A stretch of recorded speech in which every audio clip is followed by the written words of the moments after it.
नमस्कार साथियों, आप सभी का स्वागत है आपके अपने चैनल स्टडी विथ 247 में।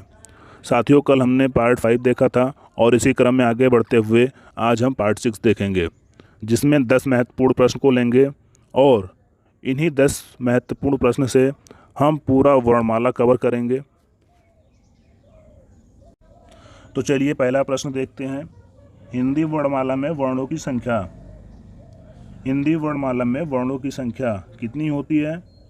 32, 33, 52 या 49? इसका सही उत्तर होगा मित्रों 52। हिंदी वर्णमाला में वर्णों की संख्या 52 होती है। अब हम देखते हैं कि इन 52 वर्ण में कौन कौन से वर्ण आते हैं। तो अगर बात करें तो 11 हमारे स्वर हो जाते हैं, 2 हमारे अयोगवा हो जाते हैं, जिसके अंतर्गत 2 वर्ण आते हैं, अंग जिसे अनुस्वार कहते हैं और आहा आता है जिसे हम विसर्ग कहते हैं। 33 हमारे व्यंजन आते हैं, 4 हमारे संयुक्त व्यंजन आते हैं और 2 हमारे द्विगुण व्यंजन आते हैं।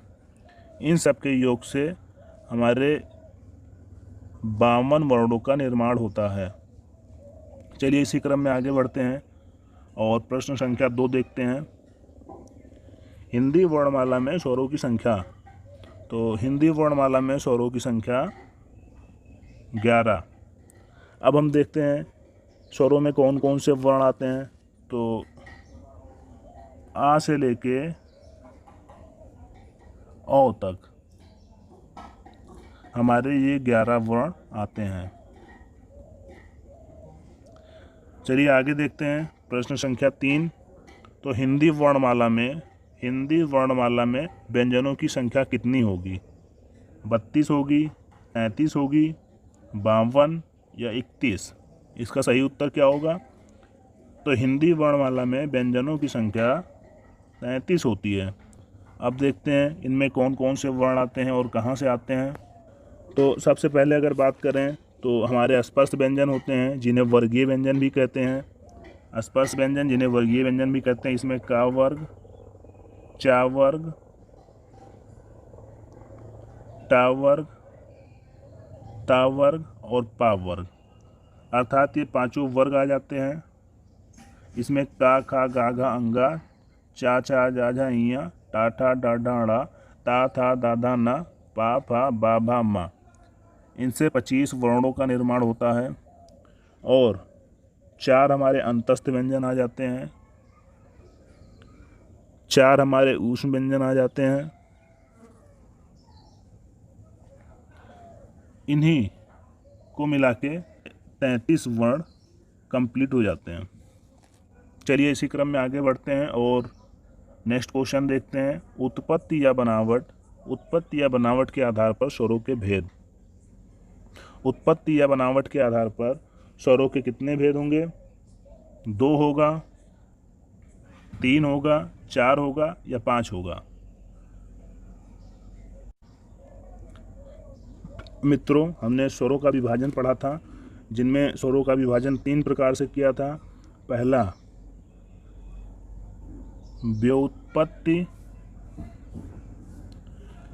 के आधार पर विभाजन किया था, दूसरा मात्रा के आधार पर किया था और तीसरा विभाजन किया था जिह्वा के उच्चारण के आधार पर। जिह्वा के उच्चारण के आधार पर। और हमने बताया था इन सभी को 3-3 भागों में बांटा गया है। इन सभी को मित्रों 3-3 भागों में बांटा गया है। अर्थात हमारा जो प्रश्न है उत्पत्ति या बनावट के आधार पर स्वरों के भेद। मित्रों, उत्पत्ति और व्युत्पत्ति एक ही चीज़ है, तो इसको हम उत्पत्ति या व्युत्पत्ति कहते हैं। तो उत्पत्ति के आधार पर स्वरों को 3 भागों में बांटा गया है। इसका सही उत्तर होगा बी। चलिए इसी क्रम में आगे देखते हैं और बात करते हैं जिह्वा की उच्चारण। जिह्वा की उच्चारण स्थिति के आधार पर अग्रस्वर कौन कौन से हैं? आपका पहला ऑप्शन होगा ई, ए, आ या आ, उ, ओ, या इनमें से कोई नहीं। तो मित्रों इसका सही उत्तर होगा जिह्वा की उच्चारण या स्थिति के आधार पर अग्रस्वर हमारे ई, ए आते हैं। हमने आपको व्यंजन में पढ़ाया था कि जिह्वा की उच्चारण या स्थिति के आधार पर स्वरों को 3 प्रकार से बांटा गया है। पहला जो था अग्र स्वर था, और दूसरा मध्य स्वर था, और तीसरा पश्च स्वर था। और हमने इसमें बताया था आपको कि अग्र स्वर में छोटी ई, बड़ी ई, ए और ऐ आ जाएंगे। और बात करें मध्य स्वर की तो मध्य स्वर में केवल एक वर्ण आएगा, वो है छोटा आ। और बात करें पश्च स्वर की तो उसमें बड़ा आ, छोटा ऊ, बड़ा ऊ, ओ और ओ आ जाएंगे। अब अगर आगे देखते हैं अयोगवाह वर्णों की संख्या, तो अयोगवाह वर्णों की संख्या कितनी होगी? ऑप्शन नंबर ए 1 होगा, ऑप्शन नंबर बी 2 होगा, ऑप्शन नंबर सी 3 होगा, या ऑप्शन नंबर डी 4 होगा। मित्रों, इसका सही उत्तर 2 होगा। अयोगवाह वर्णों की संख्या 2 होती है, जिसमें हमारे 2 वर्ण आते हैं। एक अंग आता है जिसे अनुस्वार कहते हैं, और एक हा आता है जिसे विसर्ग कहते हैं। चलिए क्वेश्चन नंबर 7 देखते हैं। छ वर्ण का निर्माण किन वर्णों के मिलने से होता है? ऑप्शन नंबर ए का धंसा, या ऑप्शन नंबर बी का हलंत धंसा, या जिसको आधा का धंसा कह सकते हैं। ऑप्शन नंबर सी आधा ता धनरा, ऑप्शन नंबर डी इनमें से कोई नहीं। मित्रों, इसका सही उत्तर होगा ऑप्शन नंबर बी का हलंत धंसा। ये हमारे संयुक्त व्यंजन में आएंगे। आपसे बताया था संयुक्त व्यंजन की संख्या 4 होती है, अर्थात इनमें 4 वर्ण आते हैं, जिनके अंतर्गत हमारा छा, त्रा, ज्ञा और श्रा आ जाता है। छा का निर्माण का हलंत धनसा से होता है, और त्रा का निर्माण ता हलंत धन रा से होता है, और ज्ञा का निर्माण जा हलंत धन इया से होता है। श्रा का निर्माण शा हलंत धन रा से होता है। और बात करें संयुक्त व्यंजन की परिभाषा, या संयुक्त व्यंजन बनता कैसे है, तो जब एक आधा व्यंजन और एक पूरा व्यंजन मिलता है तो संयुक्त व्यंजन का निर्माण होता है। आप उदाहरण में देख सकते हैं कि हमारा ये आधा का है और पूरा शा है। मित्रों, इसी क्रम में अगर आगे बात करें कि हिंदी वर्णमाला में कुल संयुक्त व्यंजनों की संख्या, तो अभी हमने ऊपर चर्चा किया है संयुक्त व्यंजनों की संख्या कितनी होती है। इसका सही उत्तर होगा ऑप्शन नंबर सी, अर्थात 4। आगे देखते हैं वर्गीय व्यंजनों की संख्या। वर्गीय व्यंजनों की संख्या कितनी होगी? Option number A 20, option number B 23, option number C 25, option number D 33। मित्रों, इसका सही उत्तर होगा 25। अगर बात करें वर्गीय व्यंजन, तो वर्गीय व्यंजन का वर्ग, चा वर्ग, टा वर्ग, ता वर्ग, पा वर्ग, ये हमारे 5 वर्गीय व्यंजन होते हैं, जिनके अंतर्गत हर वर्ग के अंतर्गत 5-5 वर्ण आते हैं। जैसे का, खा, गा, घा, अंगा, चा, छा, जा, झा, इया। ऐसे ही पा, फा, बा, भा, मा। अर्थात इन सब के योग से हमारे 25 वर्णों का निर्माण होता है।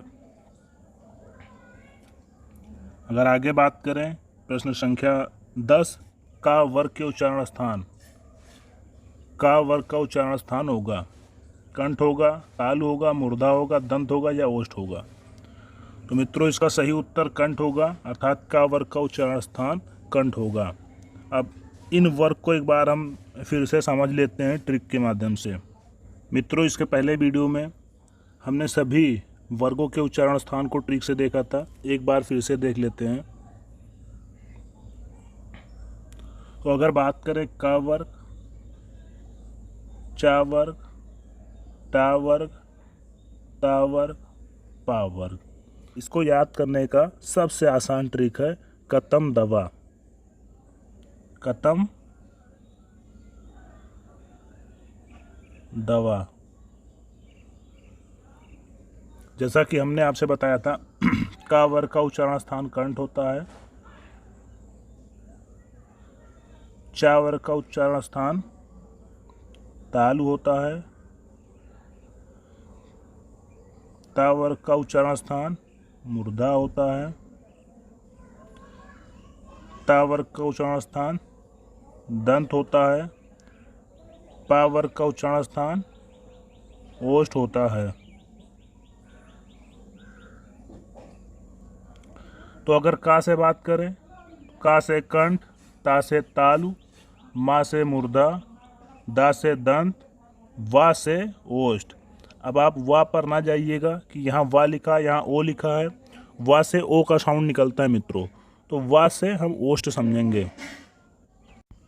मित्रों, हमने इन 10 प्रश्नों के माध्यम से लगभग 50 प्रश्नों को कवर किया है। हमारा जो अगला वीडियो होगा वो उच्चारण स्थान होगा, जो कि हर परीक्षा की दृष्टि से महत्वपूर्ण है।